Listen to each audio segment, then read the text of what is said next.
Icarus grabbed the wax gun and sprayed it at the king, who stepped back in surprise. The guards rushed forward, but each of them got a stream of hot wax in his face.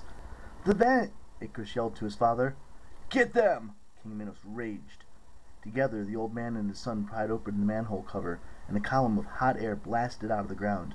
The king watched, incredulous, as the inventor and the son shot into the sky on their bronze wings, carried by the updraft. "Shoot them!" the king yelled, but his guards had brought no bows. One threw his sword in desperation, but Daedalus and Icarus were already out of reach. They wheeled above the maze at the king's palace, then zoomed across the city of Knossos and out past the rocky shores of Crete. Icarus laughed. "Free, father! You did it!" The boy spread his wings to their full limit and soared away on the wind. "Wait!" Daedalus called. "Be careful!" But Icarus was already out over the open sea, heading north and delighting in their good luck. He soared up and scared an eagle out of its flight path, then plummeted towards the sea like he was born to fly, pulling out of a nosedive at the last second. His sandals skimmed the waves. "Stop that!" Daedalus called, but the wind carried his voice away. His son was drunk on his own freedom. The old man struggled to catch up, gliding clumsily after his son. They were miles from Crete, over the deep sea, when Icarus looked back and saw his father's worried expression. Icarus smiled. "Don't worry, father. You're a genius. I trust your handiwork." The first metal feather shook loose of his wings and fluttered away. Then another. Icarus wobbled in midair. Suddenly he was shedding bronze feathers, which twirled away from him like a flock of frightened birds. "Icarus!" his father cried. "Glide! Extend the wings! Stay as still as possible!"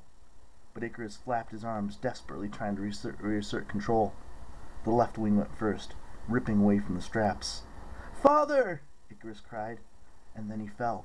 The wings stripped away until he was just a boy in a climbing harness, his arms extended in a useless attempt to glide.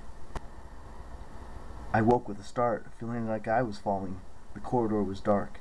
In the constant moaning labyrinth, I thought I could hear the anguished cry of Daedalus calling his son's name, as Icarus, his only joy, plummeted towards the sea, 300 feet below. There was no morning in the maze, but once everyone woke up and had a fabulous breakfast of granola bars and juice boxes, we kept traveling.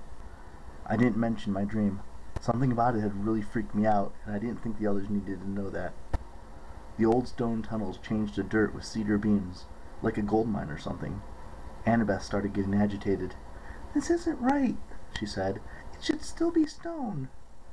We came to a cave where stalactites hung low from the ceiling. In the center of the dirt floor was a rectangular pit, like a grave. Grover shivered. "It smells like the underworld down here." Then I saw something glinting at the edge of the pit, a foil wrapper. I shined my flashlight into the hole and saw a half-chewed cheeseburger floating in the brown carbonated muck. "Nico," I said. He was summoning the dead again. Tyson whimpered. "Ghosts were here. I don't like ghosts." "We gotta find him."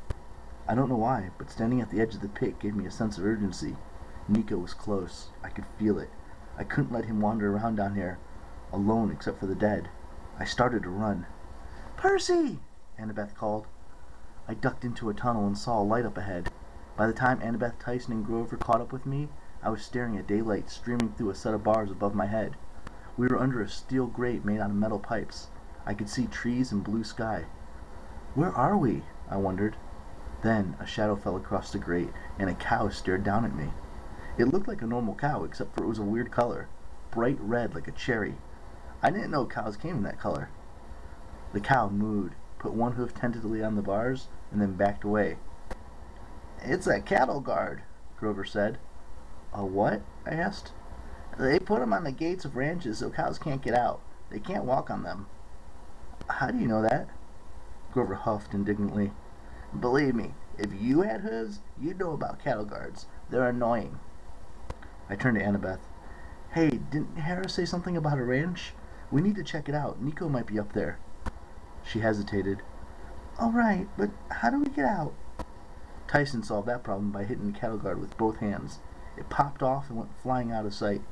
We heard a clang and then a startled moo. Tyson blushed. "Sorry, cow," he called. He gave us a boost out of the tunnel. We were on a ranch, all right. Rolling hills stretched out on the horizon, dotted with oak trees and cactuses and boulders. A barbed wire fence ran around the gate in either direction. Cherry-colored cows roamed around, grazing on clumps of grass.